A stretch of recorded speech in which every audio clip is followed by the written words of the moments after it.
Ini yang terbaru saya lihat, peringatan Isra Mi'raj di Banyuwangi. Peringatan Isra Mi'raj, spanduknya besar, peringatan Isra Mi'raj. Orang semua pada pakai jilbab, pakai peci. Siapa yang manggung juga di situ? Biduan yang berpakaian seksi. Entah bagaimana menyatu dangdut dengan peringatan Isra Mi'raj. Tapi memang begitu. Karena mungkin dangdutan itu sudah membudaya juga. Nah, kalau tak dangdutan, macam tak ada ruhnya jadinya. Dengar aja selawatan-selawatan, majelis selawatan-selawatan yang mereka buat. Itu sudah seperti dangdutan dibuat.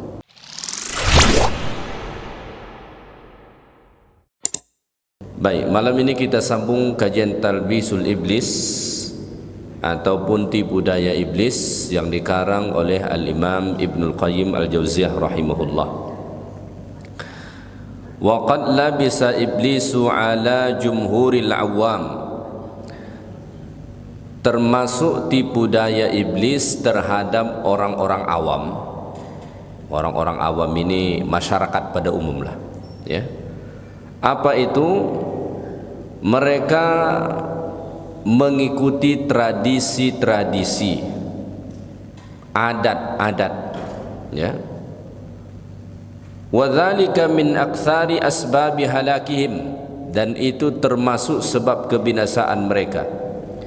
Famin dzalika annahum yuqalliduna al-aba, maka ada di antara mereka hanya bertaklid kepada nenek moyang mereka tanpa memfilter apakah budaya ini, apakah kebiasaan ini, apakah tradisi ini benar atau tidak. Pokoknya semua yang datang dari nenek moyang diambil bulat-bulat tanpa ada sedikit pun pertimbangan benar atau salah. Dan ini menyebabkan banyak orang menjadi binasa. Ya. Ada di sebahagian tempat karena begitu mengikuti tradisi turun-temurun ini, untuk menikah saja susahnya minta ampun. Ya, ada berbagai tradisi adat di daerah-daerah tertentu, di puak-puak tertentu, di suku-suku tertentu boleh kita sebut, untuk menikah saja susahnya minta ampun. Kenapa? Karena terikat dengan tradisi tadi. Ya, terikat dengan tradisi tadi. Padahal syariat menganjurkan menikah. Ada syaratnya, tapi tidak seperti syarat yang dibuat-buat oleh adat tadi, tradisi tadi. Tradisi-tradisi kita itu kan dibentuk, bisa kita bilang sebelum Islam bahkan, ya kan? Itu dibentuk atau dibuat, ya, oleh nenek moyang kita dulu sekali.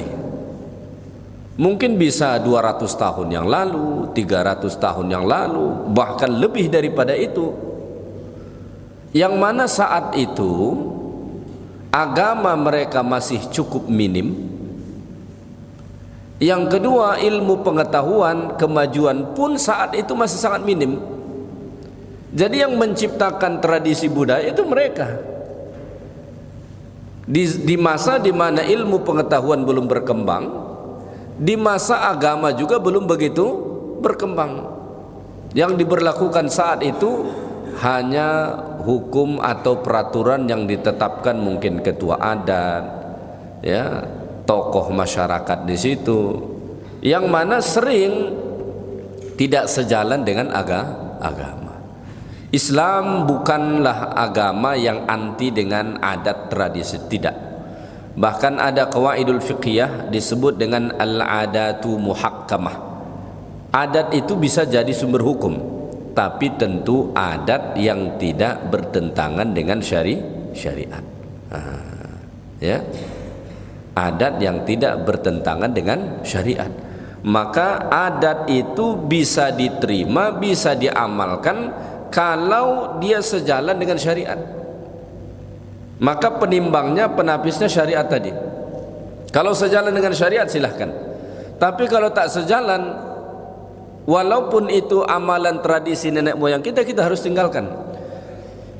Dan banyak orang terjebak di situ, seolah-olah meninggalkan tradisi nenek moyang ini sesuatu hal yang buruk, bahkan bisa menjadikan atau mendatangkan hal yang fatal dalam hidupnya.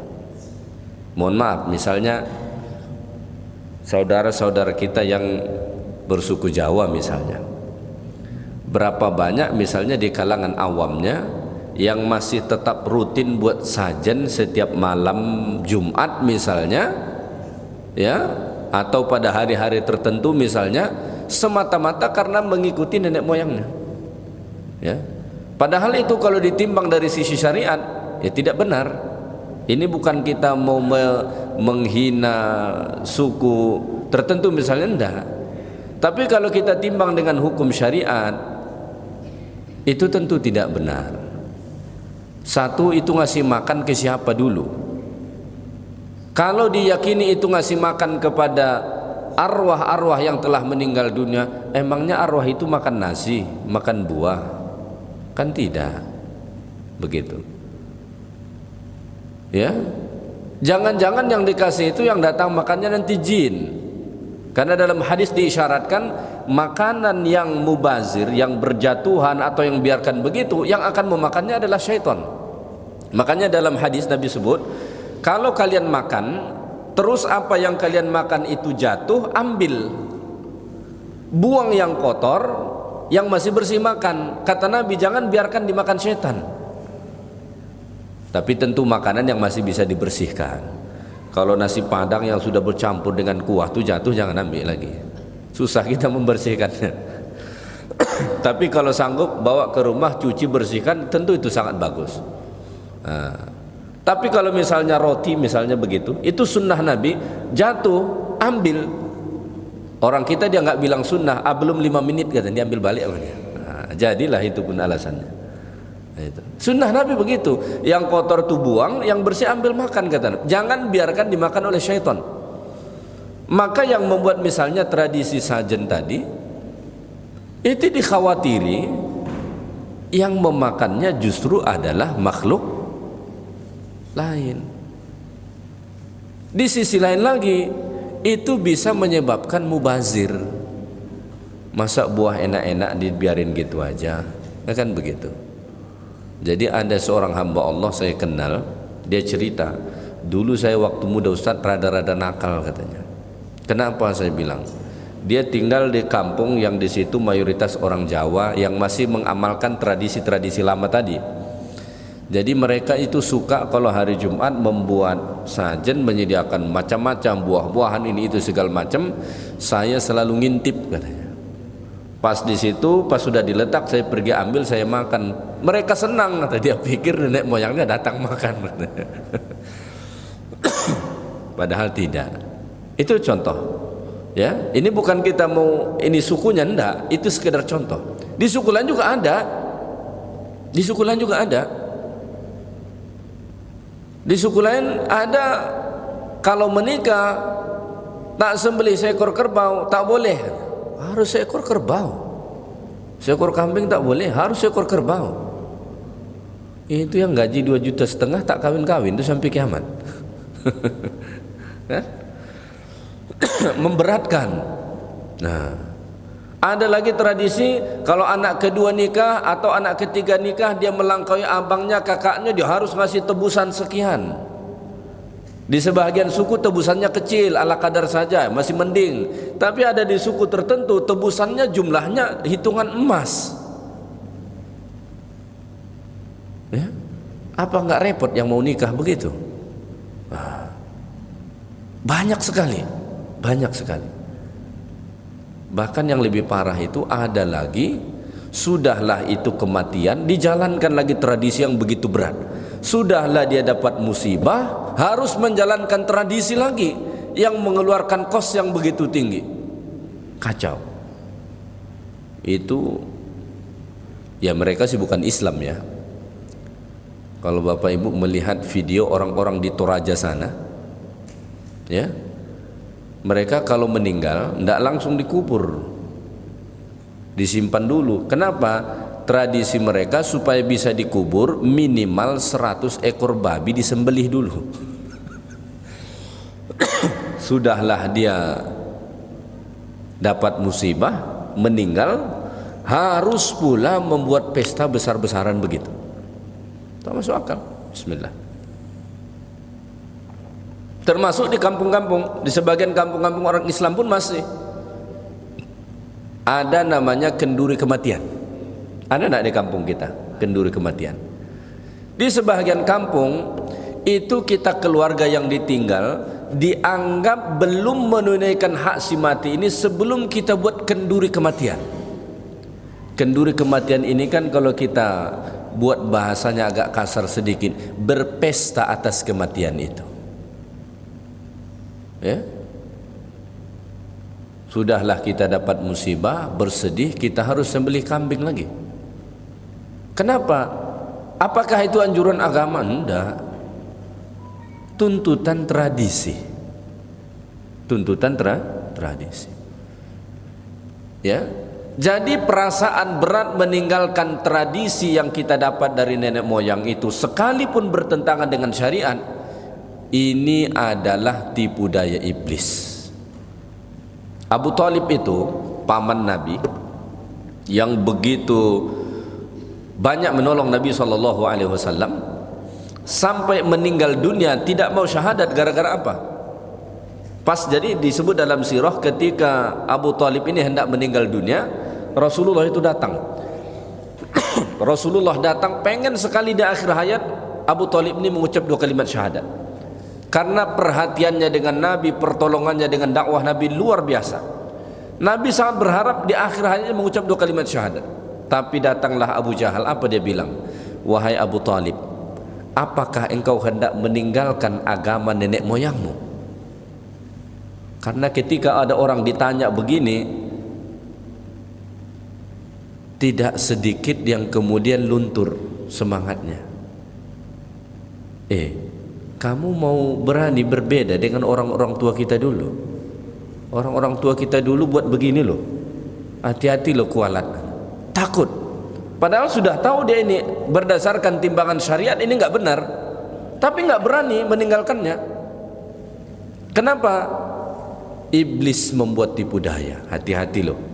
Ayahmu dulu buat begitu, datukmu dulu buat begitu, orang-orang kampungmu dulu buat begitu. Hati-hati kamu membuat hal yang berbeda. Padahal kita tahu nih secara ilmu syariat ini sudah enggak masuk, tapi tetap. Nah, wahada min talbisi iblis. Ini termasuk tipu daya iblis. Makanya dulu orang-orang jahiliyah itu, apa yang membuat mereka tidak mau beriman dengan ajaran yang dibawa Rasulullah? Karena bertentangan dengan tradisi nenek moyang mereka. Nah, ya. Maka mereka mengatakan kami hanya mengikuti ma wajada alaihi aba'ana. Kami cuma mau mengikuti apa yang kami lihat dari nenek moyang kami. Adapun ajaranmu ini Muhammad, ini ajaran baru, kami enggak mau ikut. Jadi beratnya perjuangan dakwah Rasulullah itu dulu apa? Menentang tradisi budaya yang sudah sebati dengan orang-orang Arab. Tak mudah kita menentang sesuatu yang sudah menjadi budaya itu. Tak mudah. Ya. Tak mudah, sulit sekali. Bagi orang Arab dulu, budaya kesyirikan itu sudah kental sekali. Sudah kental sekali. Mau menentang itu, wah, berat. Enggak mudah. Ya. Itu masih sering kita melihat di berita, bahkan diberitakan di media-media nasional. Di sebagian daerah di negeri kita ini masih punya tradisi kebiasaan kalau mereka panen pertanian sebahagiannya dibawa ke laut lalu diserahkan. Persis seperti apa yang dilakukan oleh orang-orang Hindu di Bali sana. Kan dia buat ini, dihanyutkan ke laut. Ya. Cuma malangnya yang datang tuh pada pakai peci. Ya. Dan kita khawatir malah ada kiainya di situ. Kacau. Ini yang terbaru saya lihat, peringatan Isra Mi'raj di Banyuwangi. Peringatan Isra Mi'raj, spanduknya besar, peringatan Isra Mi'raj. Orang semua pada pakai jilbab, pakai peci. Siapa yang manggung juga di situ? Biduan yang berpakaian seksi. Entah bagaimana menyatu dangdut dengan peringatan Isra Mi'raj. Tapi memang begitu. Ya. Karena mungkin dangdutan itu sudah membudaya juga. Nah, kalau tak dangdutan macam tak ada ruhnya jadinya. Dengar aja selawatan-selawatan, majelis selawatan-selawatan yang mereka buat. Itu sudah seperti dangdutan dibuat. Nah, itu, ya. Jadi ini talbisul iblis. Jadi bagi kita tidak anti dengan tradisi nenek moyang kita. Enggak apa-apa. Pakaiannya silahkan. Tapi tentu, ini mohon maaf lagi nih, pakaiannya yang sesuai dengan syariat. Jangan yang tak sesuai dengan syariat. Ini perempuan nikah, mohon maaf lagi nih, ini bukan mau menghina suku atau enggak. Ini kita semata-mata timbang dari syariat. Ada suku tertentu perempuannya pas nikahan pakaiannya udah hampir kelihatan dadanya. Itu kan tak menutup aurat namanya. Ya. Dalilnya apa? Ini adalah pakaian tradisi budaya kami. Iya, tapi kalau kita timbang dengan syariat itu kan tidak benar. Masa dipajang di depan orang banyak hampir telanjang dada, kan tidak benar. Nah, ya. Begitu. Sangat banyak, contohnya terlalu banyak, sangat banyak. Apalagi kita di Indonesia ini yang kental dengan budayanya masing-masing begitu, ya. Orang awam banyak yang kena tipu daya iblis dalam masalah ini, ya. Hanya mereka yang sudah dititipkan Allah ilmu dan mau berpegang dengan ilmunya. Bahkan sebagian orang yang sudah berilmu pun nggak berani keluar dari tradisi ini. Kenapa dia nggak berani keluar dari tradisi ini? Karena kalau sampai dia keluar dia takut apa nanti kata orang. Berat. Nah, makanya ada sebagian tokoh agama daripada dia mengubah tradisi, mending dia mencari-cari dalil yang membenarkan tradisi itu. Ya, saya ulang sekali lagi, ada kadang-kadang tokoh agama ketimbang dia memperbaiki tradisi itu, lebih mending dia memilih mencari-cari dalil yang seolah-olah bisa membenarkan tradisi itu, padahal tradisi sudah jelas-jelas nggak benar kalau ditimbang dari syariat. Tapi karena takut kehilangan pengikut atau supaya dianggap hero pahlawan kepada kelompok ini, dicari-carilah dalil, kira-kira mana dalil yang bisa membenarkan ini. Contoh, ada mandi apa namanya sebelum puasa tuh? Mandi malimau, ya. Pelaksanaannya gimana tuh? Bercampur aduk lah. Tapi ada tokoh agama karena semata ingin membenarkan, apa dalilnya dibuat? Dalilnya dibawa tentang bersuci mandi. Lah iyalah, kalau dalil mandi mah boleh, kapan saja boleh. Ya, memang itu dianjurkan kita untuk bersuci mandi, itu memang dianjurkan. Tapi mandinya kemudian di sungai beramai-ramai laki-laki perempuan, namanya mandi, mana ada yang menutup aurat? Ya kan? Pasti akan ada terbuka aurat. Kemudian momentumnya pas di mau Ramadan itu, mana dalilnya dalam agama? Nggak ada. Tapi karena dia ingin dianggap sebagai pahlawan oleh kelompok ini dan tak mau ditinggalkan karena memperbaiki tradisi, dicarilah dalilnya, apa kira-kira yang membenarkan. Jadi pas orang bilang mandi begini ini tak elok dari sisi syariat, enggak, kata Ustadz Fulan baik. Nah itu pula jadi dalil mereka. Kadang-kadang orang ini lupa dia akan dihisab di hadapan Allah, lupa bahwa suatu hari dia akan berdiri di hadapan Allah. Yang penting bagi dia banyak pengikut sudah. Nah ini bahaya yang begini, bahaya. Tidak berani dia menyatakan mana yang hak, mana yang batil. Yang penting pengikut banyak. Bahaya kalau sampai begitu. Ya. Banyak hatta tokoh agama banyak yang terbelenggu soal itu. Kenapa? Semata-mata takut ditinggal oleh pengikutnya dari kelompok-kelompok tertentu. Ya, kalau sampai begitu dalam beragama ini kan jadi masalah kita. Baik, jadi ini seperti yang dilakukan oleh orang-orang jahiliyah, ya.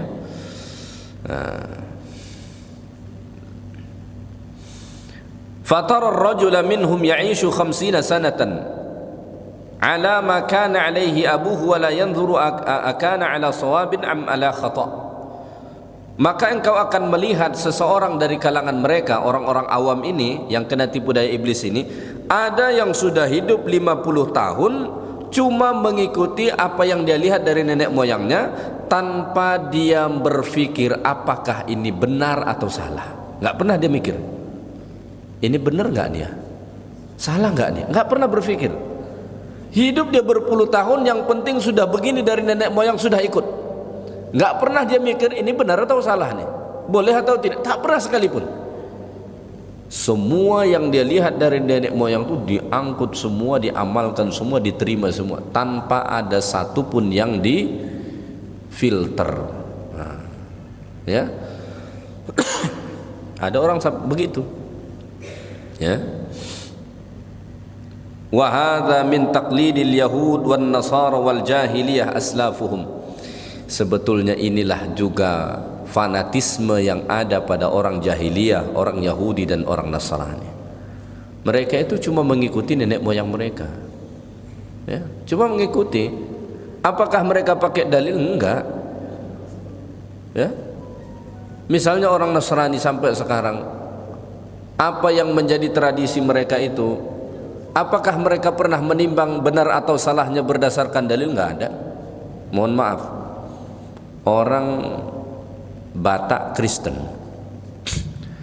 itu punya tradisi, kalau saya nggak salah, kalau ada di keluarga mereka meninggal umur 70 tahun lebih, ya, misalnya kakeknya atau neneknya meninggal umurnya sudah 70 tahun lebih, itu pas setelah meninggal mereka tidak menangis, yang ada mereka beriang gembira.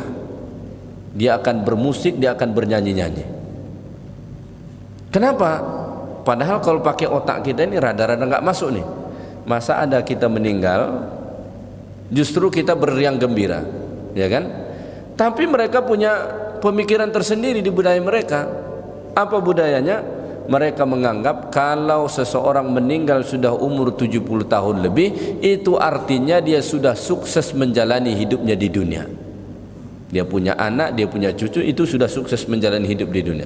Maka saat dia meninggal dunia nggak perlu ditangisin lagi, beriang gembira, bermusik, bernyanyi mereka. Ya kan? Itu bukan dalil agama, ya budaya yang melekat, budaya yang melekat. Ya,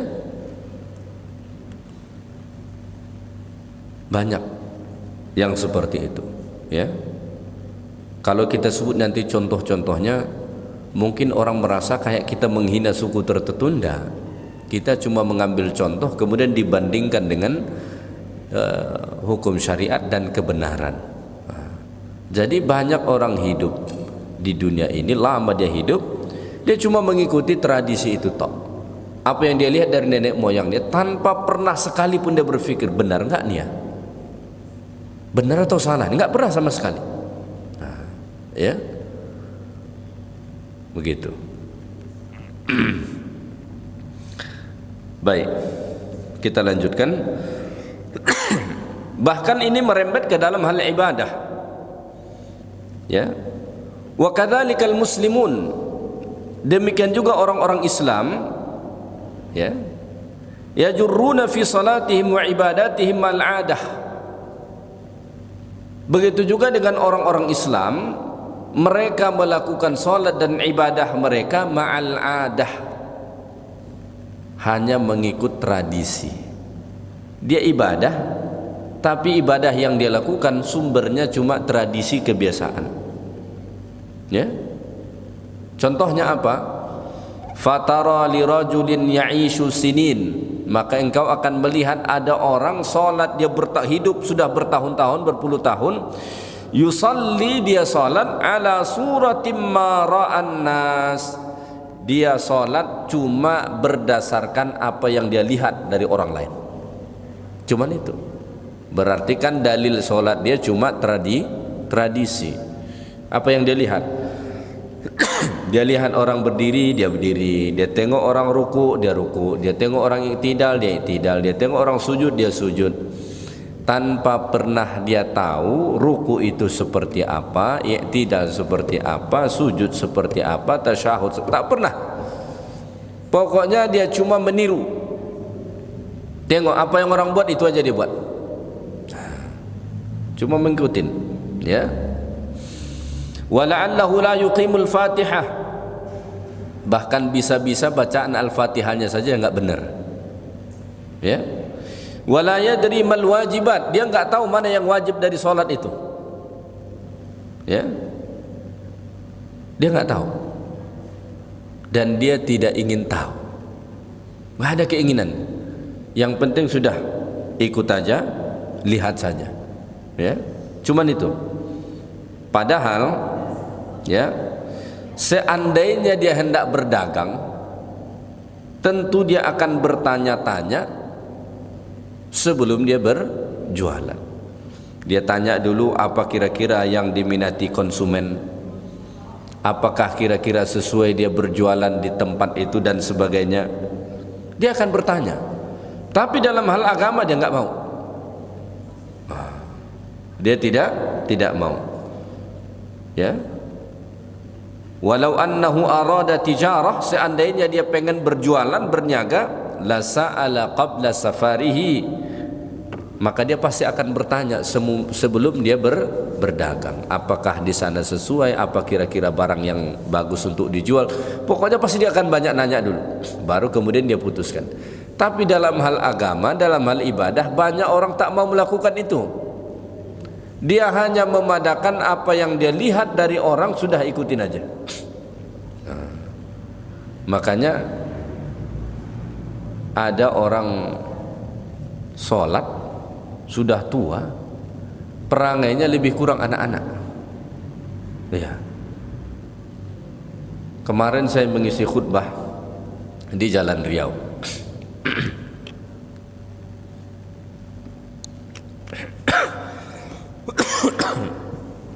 Pas saya masuk ke masjid, sebelum masuk waktu Jumat lagi, di belakang begitu di sana ada beberapa orang tua yang sudah putih semua rambutnya, ngobrol aja.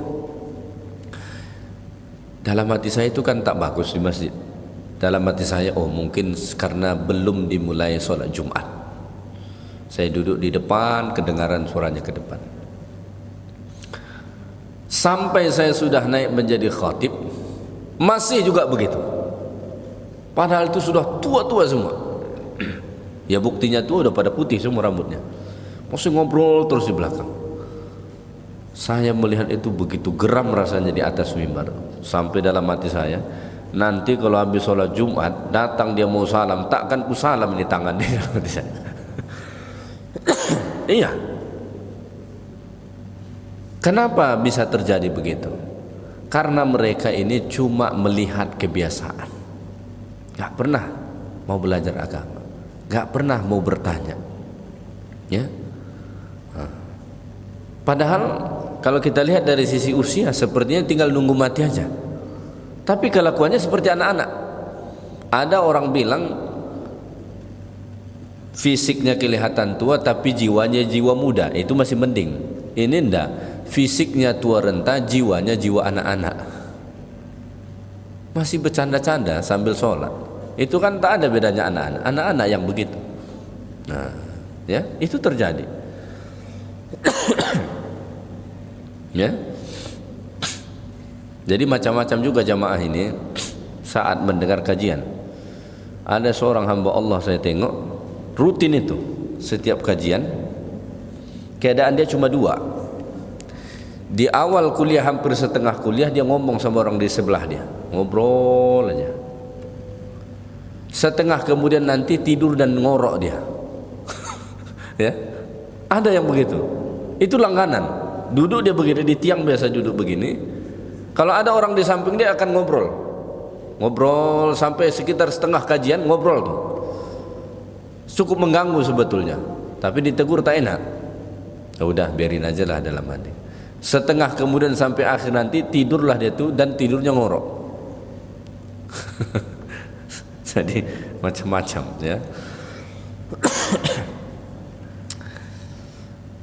Jadi ada orang nih sampai ibadah dia pun itu cuma melihat apa yang dibuat oleh orang. Tidak coba belajar mendalami agamanya. Tapi kalau dalam hal duniawi misalnya dia pelajarin itu. Tapi ketika dalam hal agama enggak. Kenapa begitu? Ternyata itu tipu daya syaitan. Ya. India itu jelek-jelek begitu kelihatan. India itu kumuh apa segala macam. India itu sekarang menjadi salah satu negara di mana banyak melahirkan pakar-pakar IT. India. Makanya CEO perusahaan-perusahaan digital yang besar-besar di dunia itu banyak orang India. Diadopsi sampai ke Amerika sana.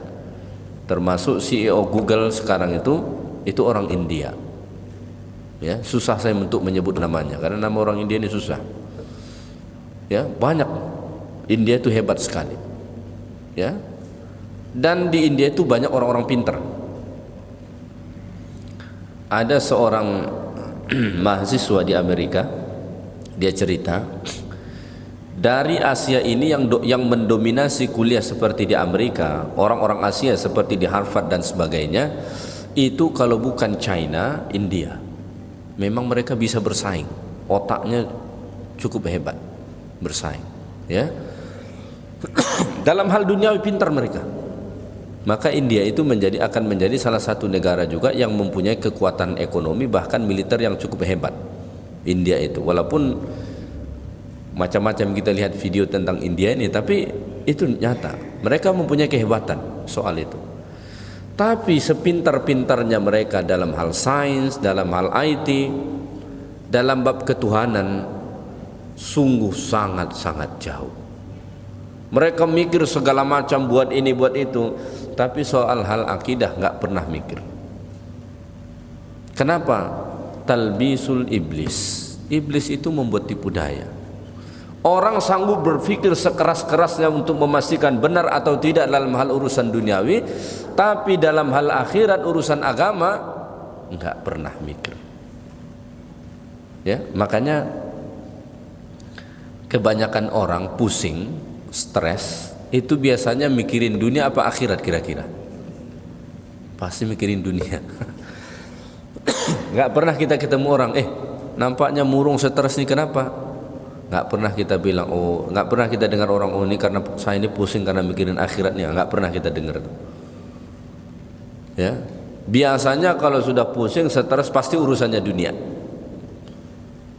Beda dengan Nabi.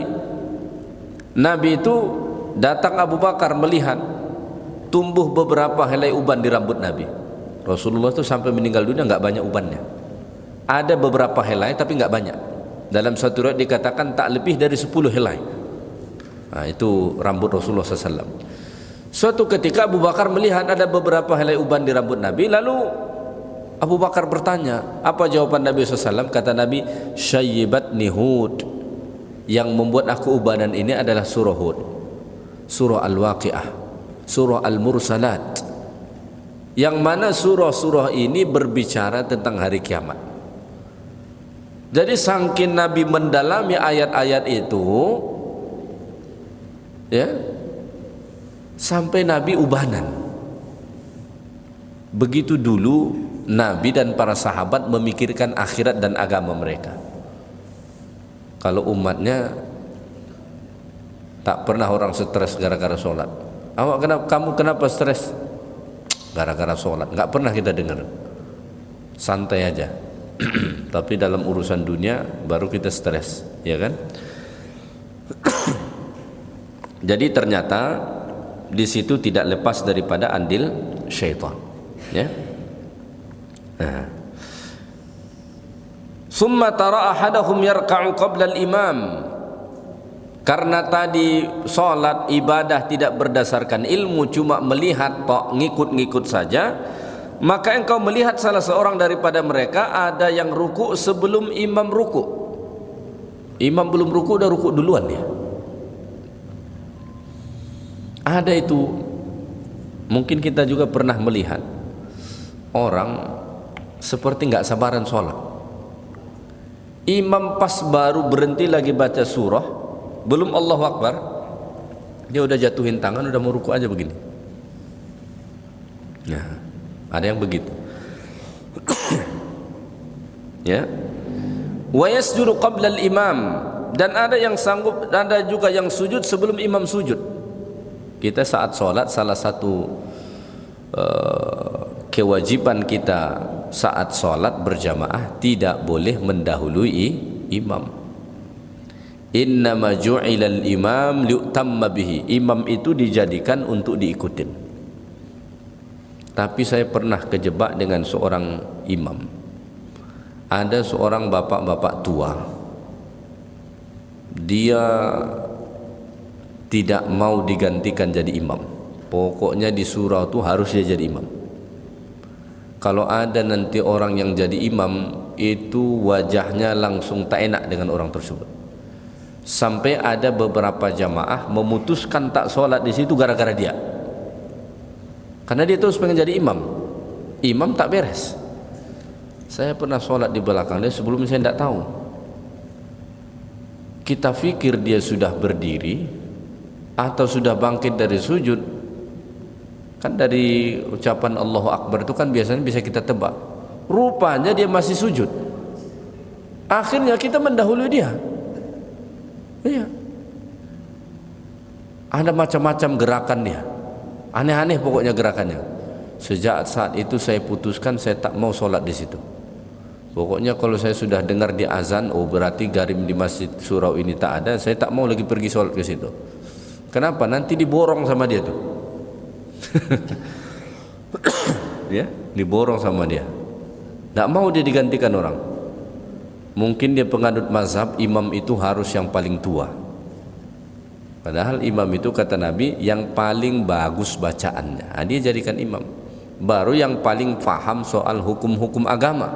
Nah, baru dia jadikan imam. Tidak ada yang paling tua. Ya. Kalau mumpuni tidak jadi masalah, tapi tidak. Ya. Baik. Maka kalau itu sampai terjadi, faqad khalafahu fi ruknin.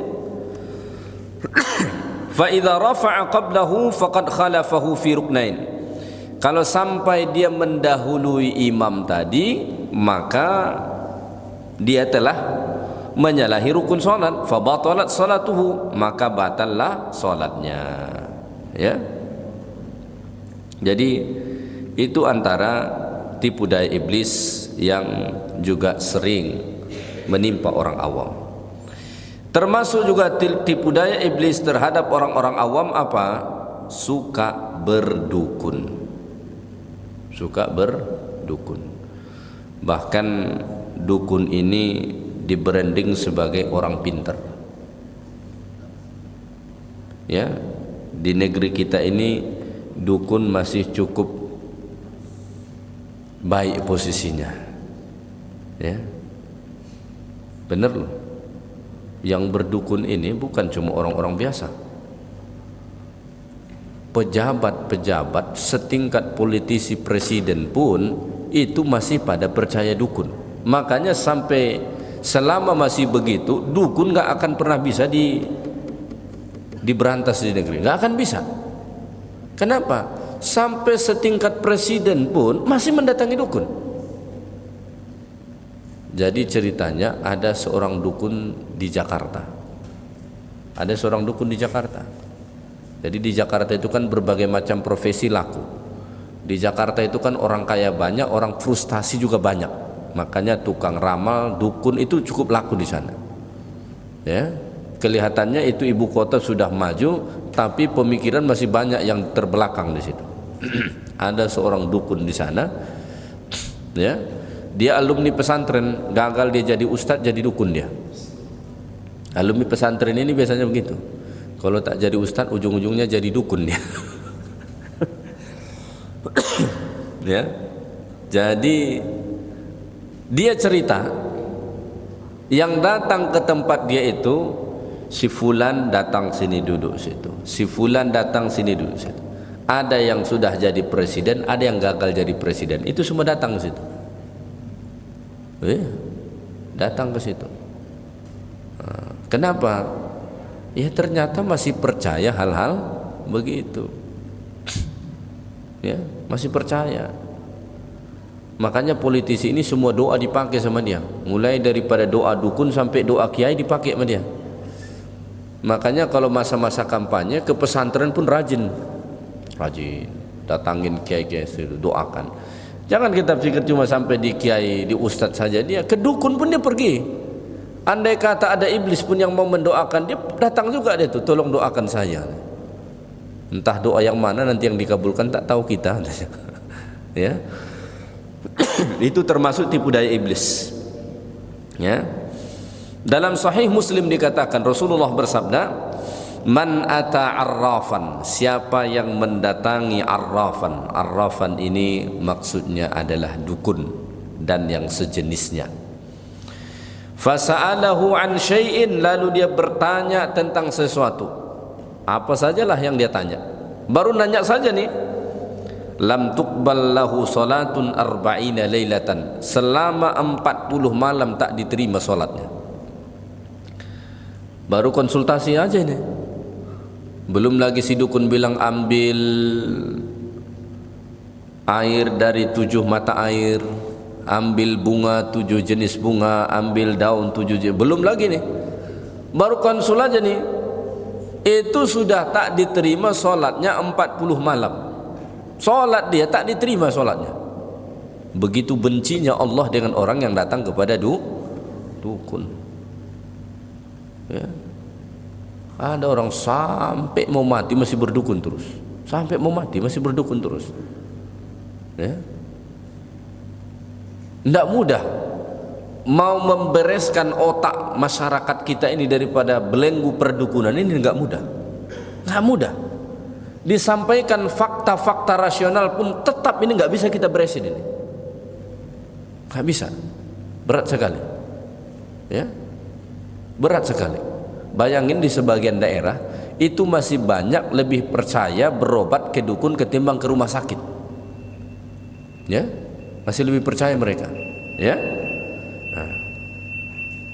Kalau sampai dia percaya, tadi cuma konsultasi. Kalau sampai dia percaya, disebut dalam hadis Abu Hurairah, man atakahinan, siapa yang mendatangi dukun, fasadaqahu bima yaqul, lalu dia mempercayai apa yang diucapkan dukun tadi, faqad bari'a mimma unzila ala Muhammad, maka dia sudah terlepas dari apa yang diturunkan kepada Nabi Muhammad. Agama ini sudah lepas dari diri dia. Maka hati-hati, jangan sampai berdukun. Miskinkan itu dukun dengan tidak datang berdukun, biar dia cari pekerjaan yang lain. Dukun kerjanya membuat pelaris dagangan orang, sedangkan dia tak pernah jualan. Subhanakallahumma bihamdik, asyhadu an la ilaha illa anta, astaghfiruka wa atubu ilaik. Assalamualaikum warahmatullahi wabarakatuh.